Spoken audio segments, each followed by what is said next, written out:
Special show. సామాన్యుడిగా పుట్టి అనన్య సామాన్యుడిగా ఎదిగారు. కృషి ఉంటే ఋషులైనట్టు సాధారణ కార్యకర్త నుంచి నేషనల్ ఓబీసీ మోర్చా ప్రెసిడెంట్గా కూడా ఎదిగారు. రాజ్యసభ సభ్యుడిగా తన విధులు నిర్వహిస్తూనే బీజేపీ పార్టీకి తనదైన సేవలు అందిస్తున్నారు.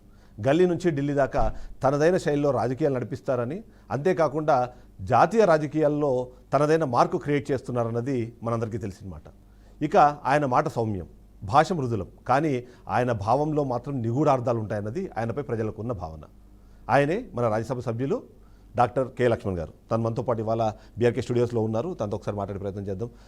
సార్, ఫస్ట్ ఆఫ్ ఆల్, ఇప్పుడు మోదీ ప్రభుత్వం కొలువు తీరి 11 సంవత్సరాలు అయిపోయింది. అందులో ఇవాళ మీరు భాగస్వామిగా ఉన్నారు. ఎన్నో ఎక్స్పెక్టేషన్స్, అంటే అధికారంలోకి రాకముందు చాలామంది కొన్ని రకాల విమర్శలు కూడా చేశారు. కానీ 11 సంవత్సరాల ఈ ప్రయాణం చూసిన తర్వాత ఎలా అనిపిస్తుంది? అందులో మీరు భాగస్వామ్యం అవ్వడం. మోదీ గారి ప్రభుత్వము 11 సంవత్సరాలు పూర్తి చేసుకున్న సందర్భంలో మీరందరూ గమనిస్తూ ఉన్నారు. దేశవ్యాప్తంగా కూడా ప్రగతి నివేదిక 11 సంవత్సరాల్లో చేపట్టిన అభివృద్ధి కార్యక్రమాలు, తీసుకున్నటువంటి చారిత్రాత్మకమైన నిర్ణయాలు, సాహసపేత నిర్ణయాలు, అసాధ్యం అనుకున్న వాటిని సాధ్యం చూపించినటువంటి గనుడు మోదీ గారు. ఈ రెండింటికి మించి పేదల సంక్షేమం కోసం ఇవాళ గత ఏ ప్రభుత్వం కూడా చేయని రీతిలో పేదల సంక్షేమానికి సంబంధించి 11 సంవత్సరాల్లోనే 45 లక్షల కోట్ల రూపాయలు నేరుగా పేదల బ్యాంక్ ఖాతాల్లోకి చేర్పించినటువంటి మహానుభావుడు.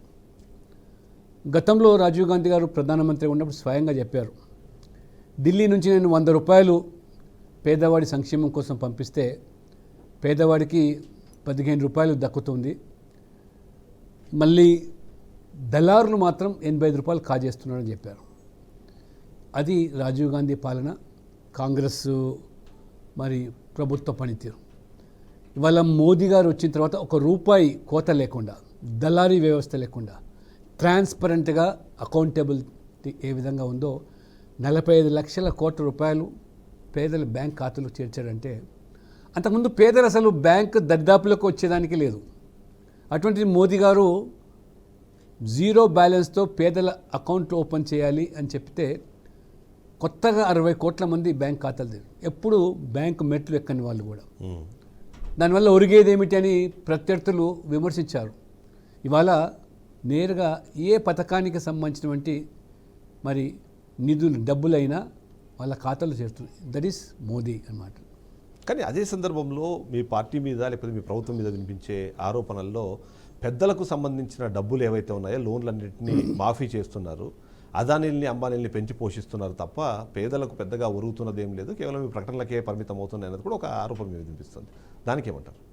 పేదలకు సంబంధించి పథకాలు నేను చెప్పడం మొదలు పెడితే మొత్తం ఇంటర్వ్యూ అంతా దానికే సరిపోతుంది. వారు పేద కుటుంబంలో పుట్టిన వ్యక్తి నరేంద్ర మోడీ గారు. పేదరికము అనుభవించిన వ్యక్తి. ఛాయమ్ముకొని దేశానికి ఒక్కసారి కాదు, 2 సార్లు కాదు, 3 సార్లు ప్రధానమంత్రి అయినటువంటి ఆ ఖ్యాతి, ఘనత అది మోదీ గారికే దక్కింది. అత్యంత వెనుకబడ్డ సామాజిక వర్గానికి సంబంధించిన వ్యక్తి దేశానికి 3వసారి ప్రధానమంత్రి కావడం అనేది అది మోదీ గారికే సాధ్యమైంది. వారు ప్రధానమంత్రి అయిన మొదట్లోనే ఎర్రకోట నుంచి పిలుపునిచ్చారు. ఈ దేశంలో మహిళలు మరి ఏ రకంగా బహిర్భూమిలో తమ కాలకృత్యాలు తీర్చుకుంటున్నారు, ఆ రకంగా పచ్చిక బయల్లో రైల్వే ట్రాక్లు పంటి లేదా నేషనల్ హైవే పంచి అర్ధరాత్రి అపరాత్రి కాలకృత్యాలు తీర్చుకున్నారు. స్వచ్ఛ భారత్ పేరు మీద వారు పిలుపునిచ్చి కోట్లాది మందికి ఆ మరుగుదొడ్లు నిర్మించి ఇవాళ మహిళలందరూ కూడా పేదలు, అది మరుగుదొడ్లు కాదు, మా యొక్క ఆత్మ గౌరవ నిలయాలుగా వాళ్ళు కొనియాడుతూ ఉన్నారు. ఆ రకంగా మొదలు పెడితే, టాయిలెట్ నుంచి మొదలు పెడితే ఇవాళ మోదీ గారు ప్రధానమంత్రి ఏదో జన్ధన్ యోజన పేరు మీద ఖాతాలు తెరిపించి జన్ధన్ యోజన, ఆధార్, మొబైల్ లింక్ చేసి ఎంత ట్రాన్స్పరెంట్గా ఇవాళ ఆ యొక్క మరి పేదవాళ్ళు కూడా ఇవాళ ట్రాన్సాక్షన్స్ ఆన్లైన్ ద్వారా ప్రపంచంలోనే ఇవాళ భారతదేశం 49% ట్రాన్సాక్షన్ ఇవాళ డిజిటల్ మాధ్యమం ద్వారా. ఇవాళ కూరగాయలు అమ్ముకునేటువంటి మహిళ కూడా క్యూఆర్ కోడ్ ద్వారా, పేటీఎం ద్వారా డబ్బులు కలెక్ట్ చేస్తూ ఉన్నారు. ఈ రకంగా వీధి వ్యాపారుల కోసం సాయం అందించాడు. ప్రధానమంత్రి ముద్రా పేరు మీద ఎవరు దిక్కులేని వాళ్ళకు నేనే దిక్కని వారికి గ్యారంటీలు ఇచ్చి ముద్రా లోన్లు దాదాపు 10 లక్షల రూపాయల వరకు ఇవాళ ఆ రకంగా స్టాండప్ ఇండియా, స్టార్టప్ ఇండియా, ఈ రకమైనటువంటి కార్యక్రమాలు ఉపాధితో పాటు ఉద్యోగ అవకాశాలతో పాటు వారు వ్యాపారస్తులుగా, పారిశ్రామికవేత్తలుగా మార్చడానికి, మహిళలకు ఇవాళ ముఖ్యంగా డ్రోన్ల ద్వారా ఇవాళ వ్యవసాయం సంబంధించినటువంటి ఈ యొక్క ఎరువులు మరి వెదజల్లే కార్యక్రమం, ఆ రకంగా అనేక కార్యక్రమాలు పేదలకు సంబంధించి వారు చేపడుతున్నారు. ఇది ప్రజలు గమనిస్తూ ఉన్నారు. ప్రధానమంత్రి ఆవాస్ యోజన కింద ఇల్లు లేని పేదవాళ్లకు 4 కోట్ల మందికి వాళ్ళ ఇల్లు కట్టించి అదనంగా 3 కోట్ల మందికి ఇల్లు కట్టిస్తూ ఉంటున్నాం. ఈ రకంగా వారు ఉచితంగా గ్యాస్, ఉజ్వల పేరు మీద ఉండడానికి ఇల్లు, తాగడానికి వాళ్ళ జల్ జీవన్ పేరు మీద ప్రతి ఇంటికి కుళాయి ద్వారా ఇవన్నీ చేసిన తర్వాత కూడా ఎందుకు ఇంకా పేదల ప్రభుత్వం కాదు ఇది అని కొంతమంది మిమ్మల్ని విమర్శిస్తున్నారు.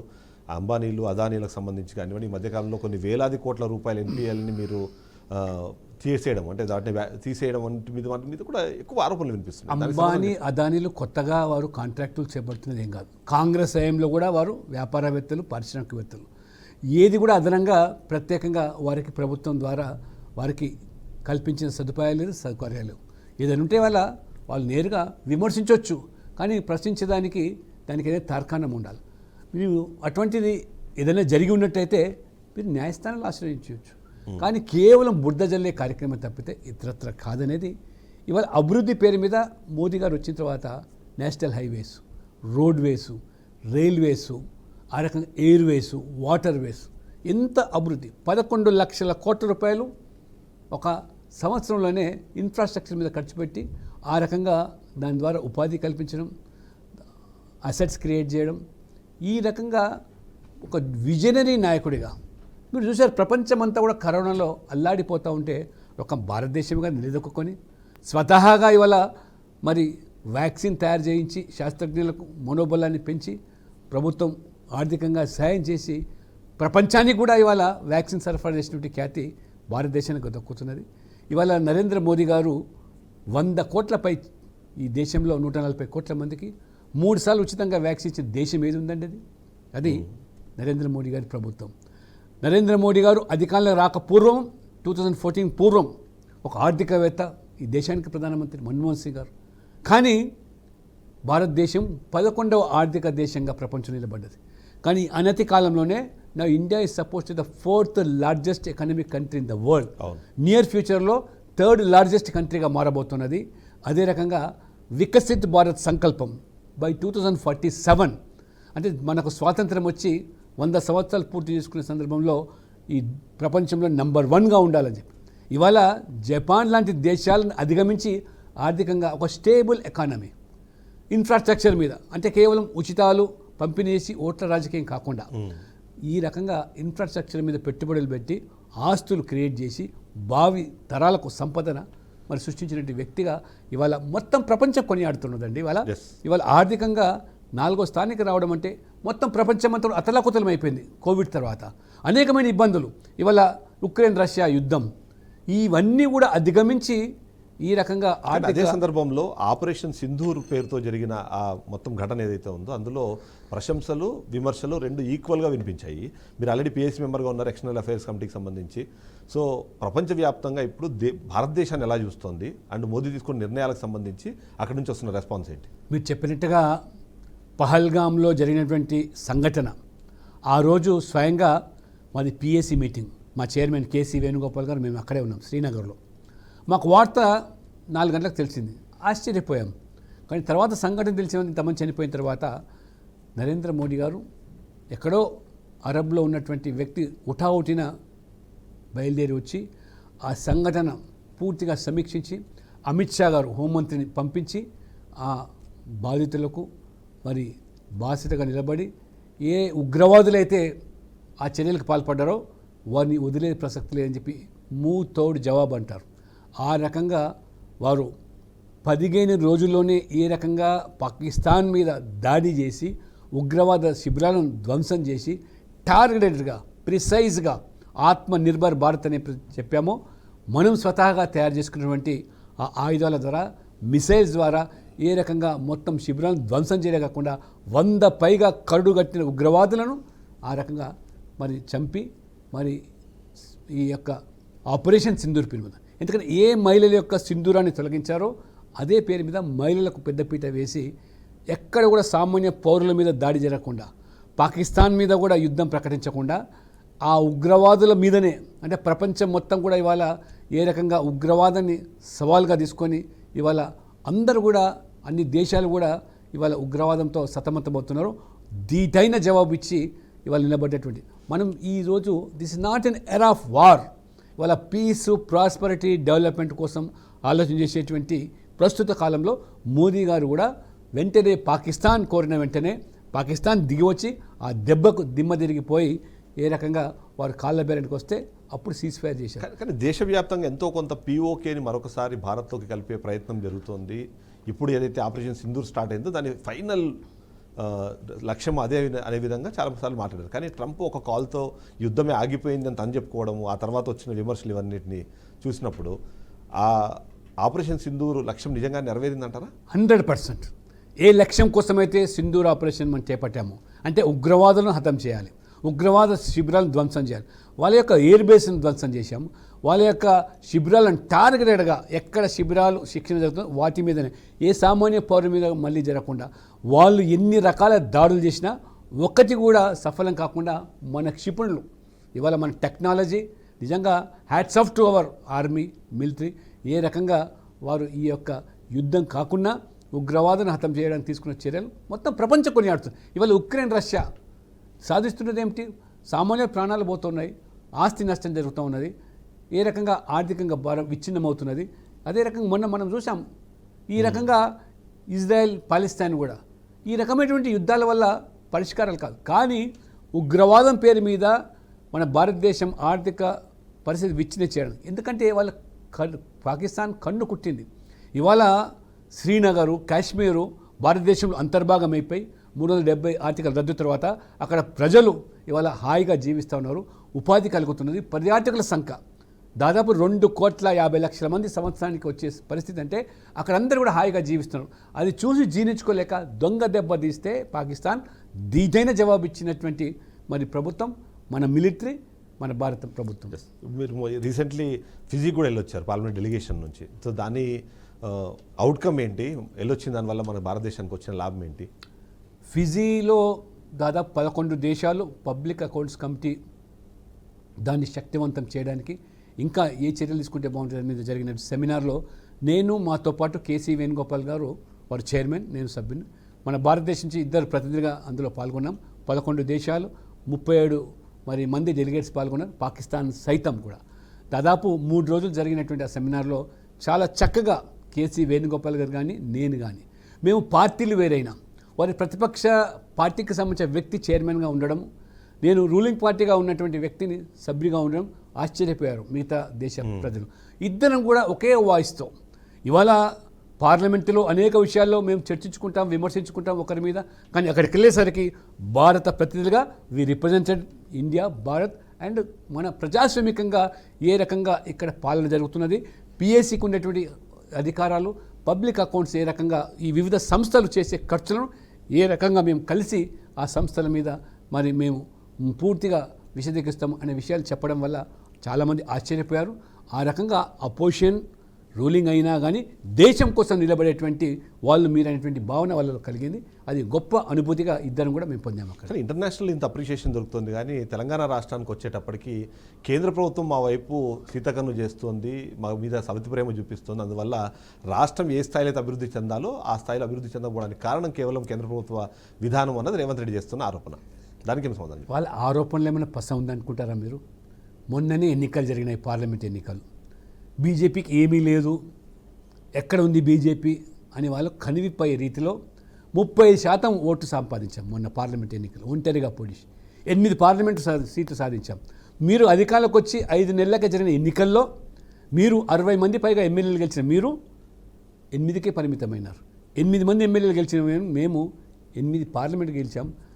బీఆర్ఎస్ 0 సీట్లు సాధించిందంటే ప్రజలు ఇవాళ మోదీ నాయకత్వంలో డబుల్ ఇంజిన్ సర్కార్లో ఏ రకమైన అభివృద్ధి, పేదల సంక్షేమము, అవినీతి రహిత పాలన, అక్కడ శాంతి భద్రతలు ఏ రకంగా కాపాడుతున్నాను. అక్కడ యోగి ప్రభుత్వం అయినా, ఇక్కడ అస్సాం అయినా, ఇవన్నీ చూస్తూ ఉంటే దేశంలో 20 రాష్ట్రాల్లో ఎన్డీఏ ప్రభుత్వాలు జరుగుతున్నాయి.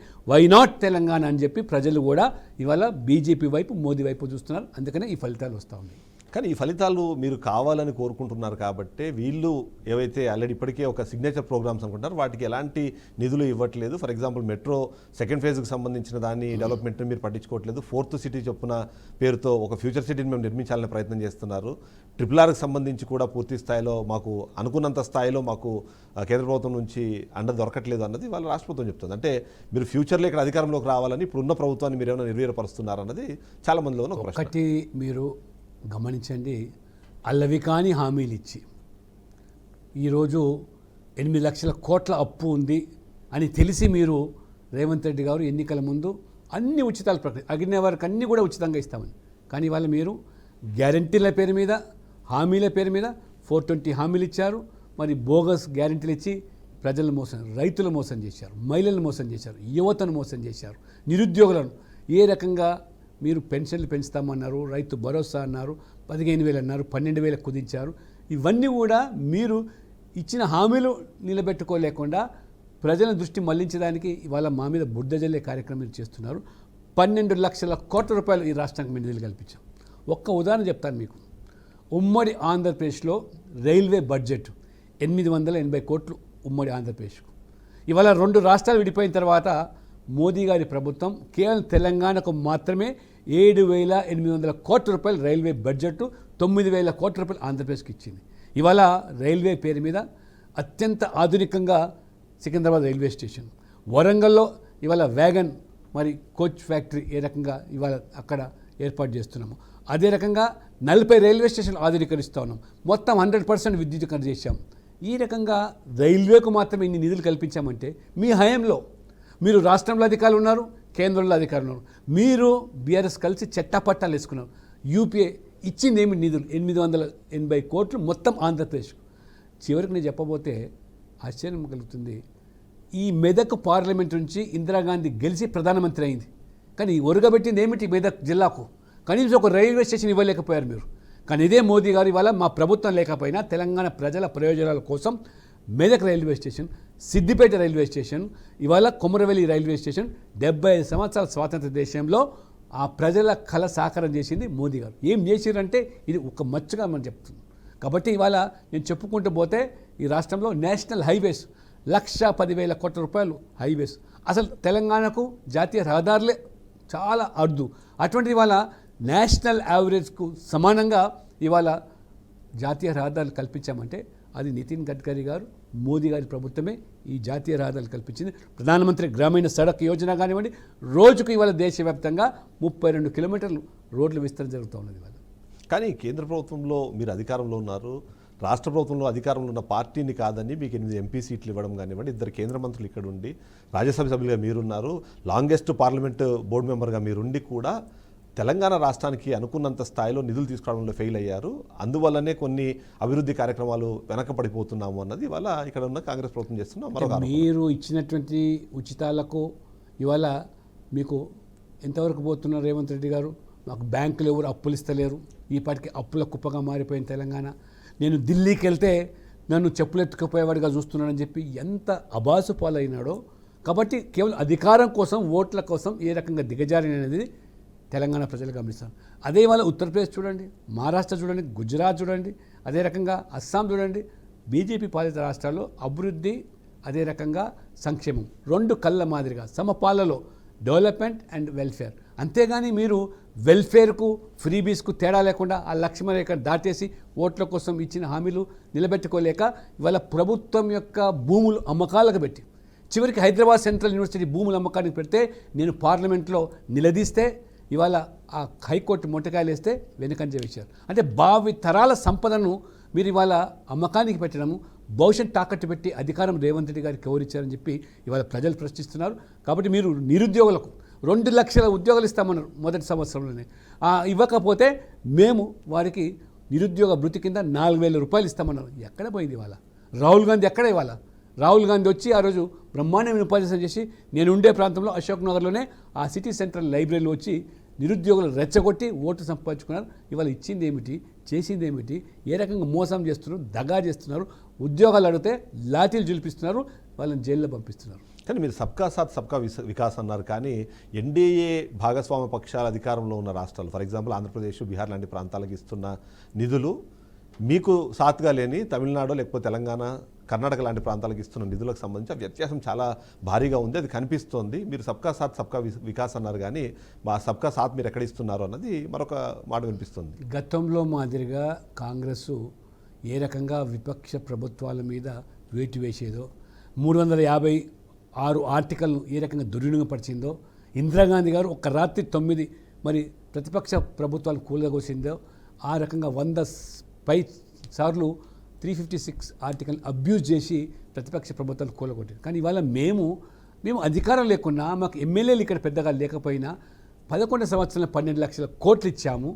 అనేకమైనటువంటి ప్రాజెక్ట్, రామగుండం ఎరువుల కర్మాగారాన్ని మీ హయాంలో మూతపడితే 6,300 కోట్లు ఖర్చు పెట్టి తిరిగి తెరిపించి ఇవాళ రైతులకు ఏ రకంగా ఎరువుల పంపిణీ జరిగేదానికి తెలంగాణ, ఆంధ్రప్రదేశ్ కాదు దక్షిణాదికి ఇవాళ ఒక రైతుల ఎరువుల కర్మాగారంగా, భాండాగారంగా మారిందంటే అది మేము చూసిన చెరువ కదా. మీరు మూతవేసినటువంటి కంపెనీని తెరిపించింది మేము. ఈ రకంగా చెప్పుకుంటూ పోతే ప్రతి దాంట్లో కూడా మీరు ఓట్ల కోసం తాయిలాలు ఇచ్చారు, కానీ ఇవాళ ఎవరికి కూడా హామీలు ఇచ్చారు. ఇవాళ ఆ హామీలు నెరవేర్చలేకుండా మీరు ఏ రకంగా మీరు బీఆర్ఎస్ కలిసి కుట్రపూరిత చర్యలు పాల్గొంటున్నారు. ఎందుకంటే తెలంగాణలో ప్రజలు భవిష్యత్తు బీజేపీ వైపు ఆశాజనకంగా చూస్తున్నారు. కాబట్టి మీరు రాజకీయంగా ఎదురు దాడి చేస్తుండొచ్చు. మీ మాటల గారిడితో రేవంత్ రెడ్డి గారు అధికారులకు వచ్చి ఈ రకంగా బీజేపీని ఎదురు దాడి చేస్తామంటే ప్రజలు సహించడానికి సిద్ధంగా లేరు. సో అది కుదరట్లేదు కాబట్టి ఇప్పుడు 1 నేషన్ 1 ఎలక్షన్ అని చెప్పి ఒక కొత్త ప్రతిపాదనని మీరు తీసుకొని వచ్చారు. అందులో మీరు కూడా జేపీసీలో ఉన్నారు. ఇప్పటికే దానికి సంబంధించి కార్యాచరణ ముందు కొనసాగుతున్న నేపథ్యంలో ఏంటి నిజంగానే సాధ్యమేనా?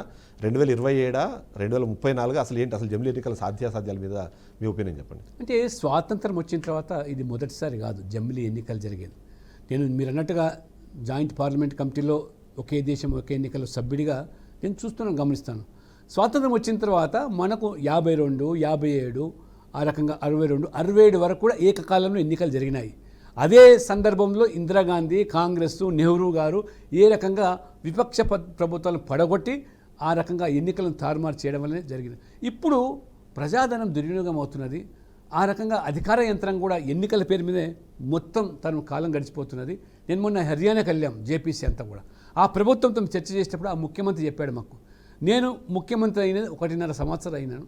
ఈ 1.5 సంవత్సరాల్లో సంవత్సరం మోడల్ కోడ్ ఆఫ్ కండక్ట్ పేరు మీద లోక్సభ ఎన్నికలు జరిగినాయి, తర్వాత అసెంబ్లీ ఎన్నికలు జరిగినాయి, తర్వాత మున్సిపల్ ఎన్నికలు జరిగినాయి, ఇప్పుడు పంచాయతీ. ఈ ఎన్నికలతోనే మొత్తం నా ఏడాది కాలం పూర్తి అయిపోయింది.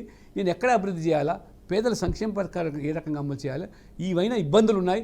ఇప్పటికైనా ఏకకాలంలో ఎన్నికలు జరిగినట్టయితే అభివృద్ధి మీద, పేదల సంక్షేమం మీద దృష్టి సారించడానికి దోహదపడుతుంది.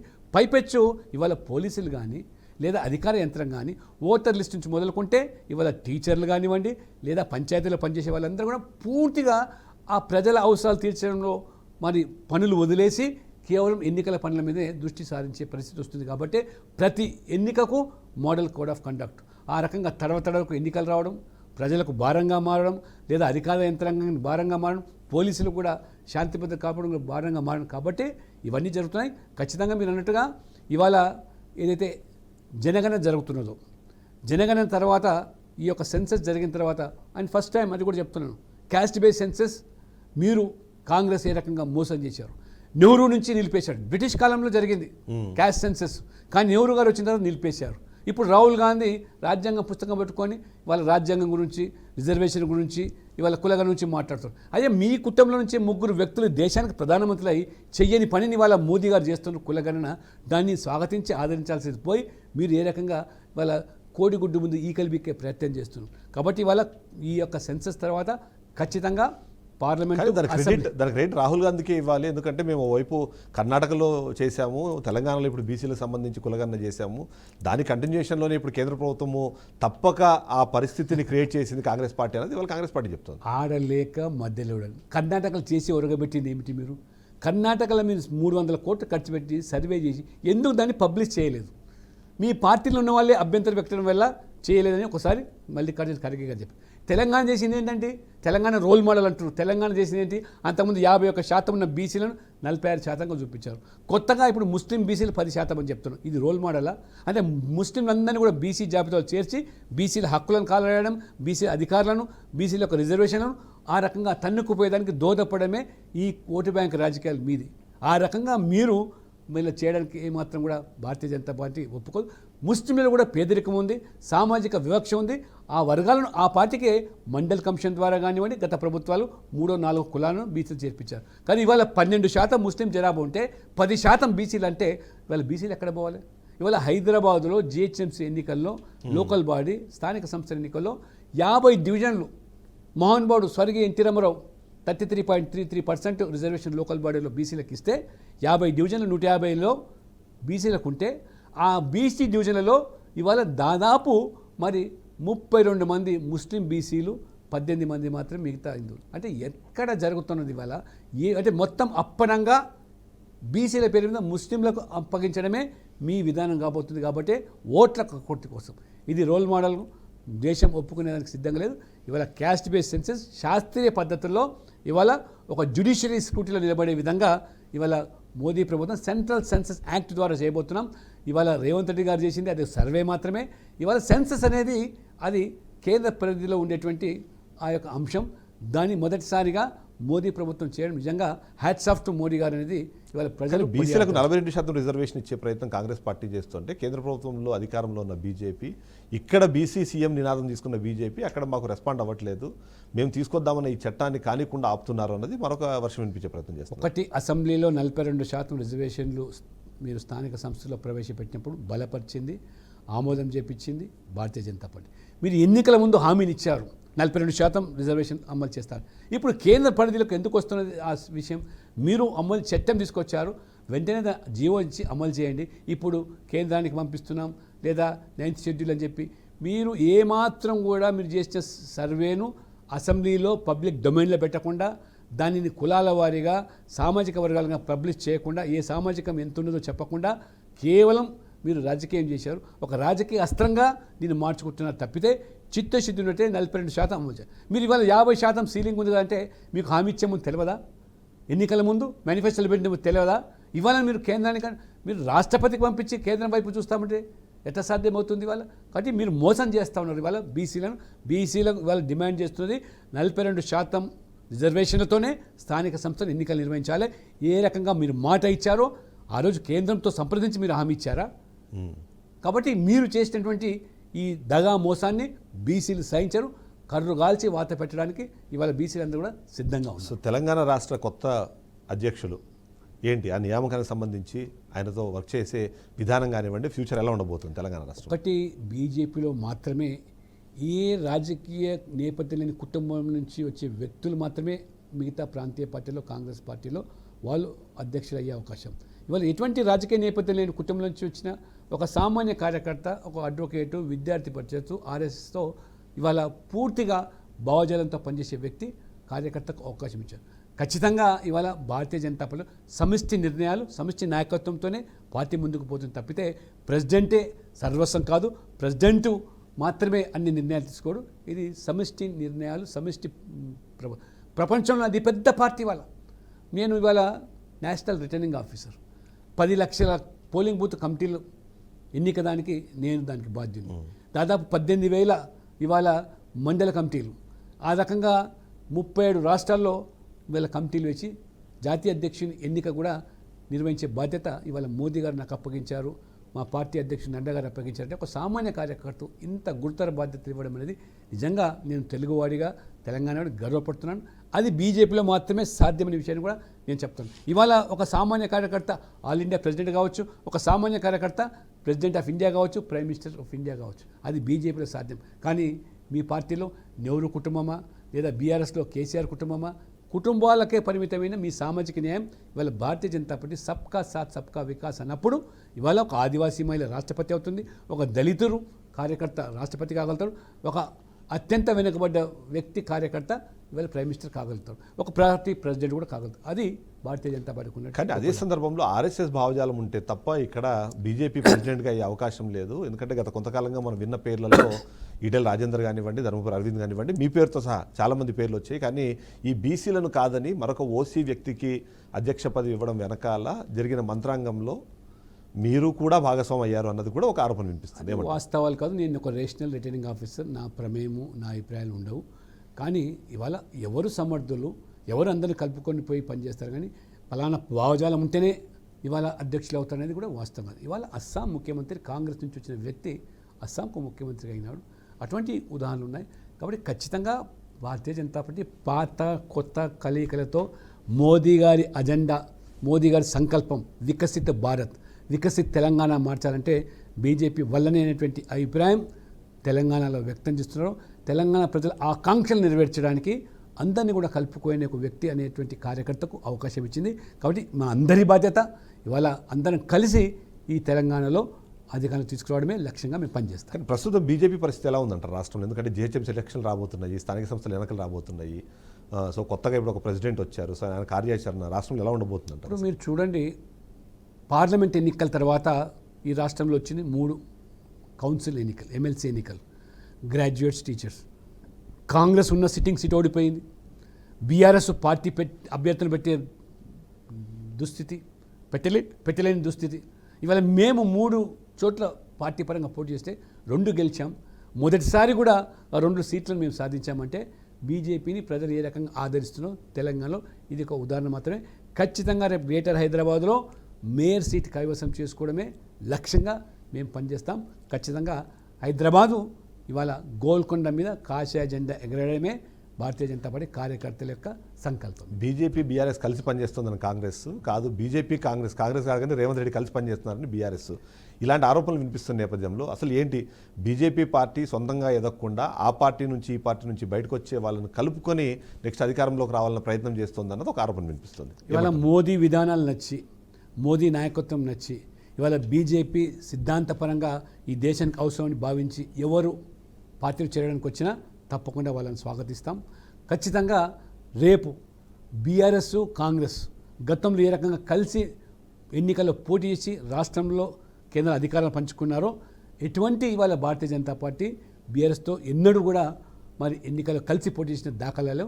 కాబట్టి ప్రజలకు తెలుసు, ఈరోజు కాకుండా రేపు బీజేపీని నిర్వహించాలి, ఆపాలంటే మాకు శక్తి సరిపోతలేదని చెప్పి ఆ బీఆర్ఎస్ కాంగ్రెస్ ఇద్దరు భావిస్తున్నారు. కాబట్టే ఇద్దరు కలిసి ఇవాళ బీజేపీని అడ్డుకునే ప్రయత్నం చేస్తున్నారు. కానీ వాళ్ళని ఇవాళ దేవుడు ఇవాళ భారతీయ జనతా పార్టీని ఇవాళ తిరుగులేని శక్తిగా తెలంగాణలో మారుస్తున్నాడు. కాబట్టి తెలంగాణ ప్రజల ఆకాంక్షలు నెరవేర్చడానికి వచ్చే ఎన్నికలు ఎప్పుడు జరిగినా బీజేపీ అధికారంలో రావడం ఖాయం.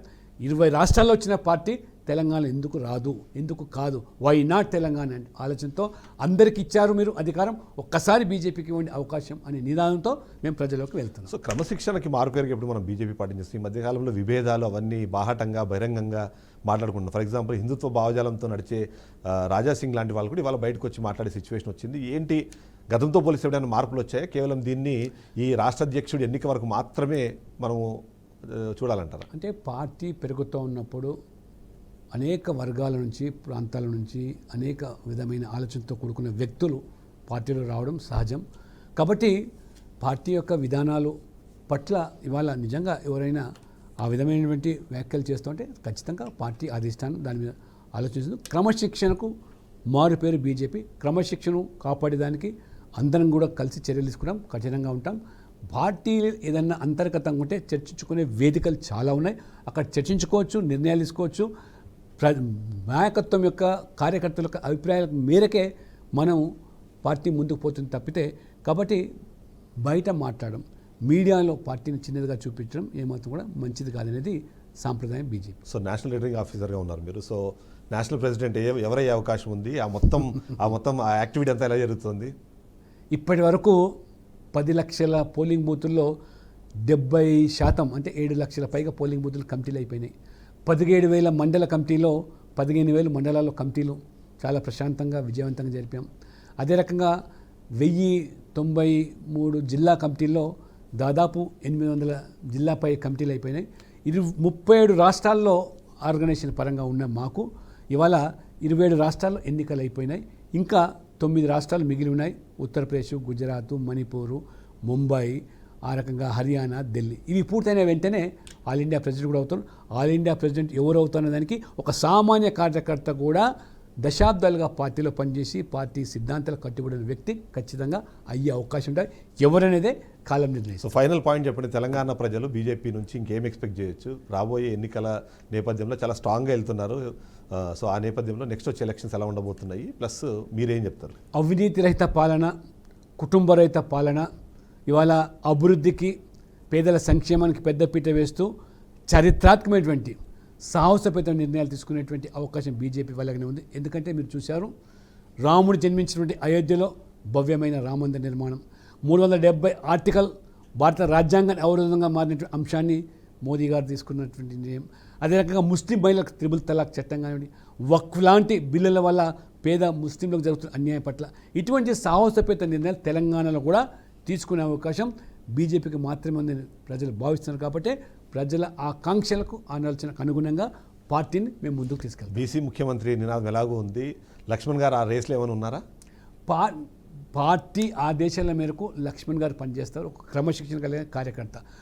లక్ష్మణ్ గారు ప్రభుత్వంలో పనిచేయాలన్నా, పార్టీలో పనిచేయాలన్నా, ఇంకే పని చేయాలనేది పార్టీ ఇచ్చేటువంటి ఆదేశాలను శిరసావించే కానీ మాకు సొంత అభిప్రాయాలు, వ్యక్తిగతమైనటువంటి అజెండా మాకంటూ ఏది ఉండదు.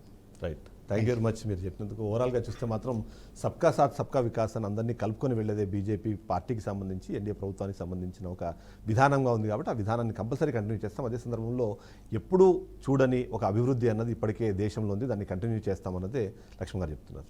ఇది వాళ్ళ షో. నెక్స్ట్ మళ్ళీ కలుద్దాం. State to BRK news, Telugu సత్తా.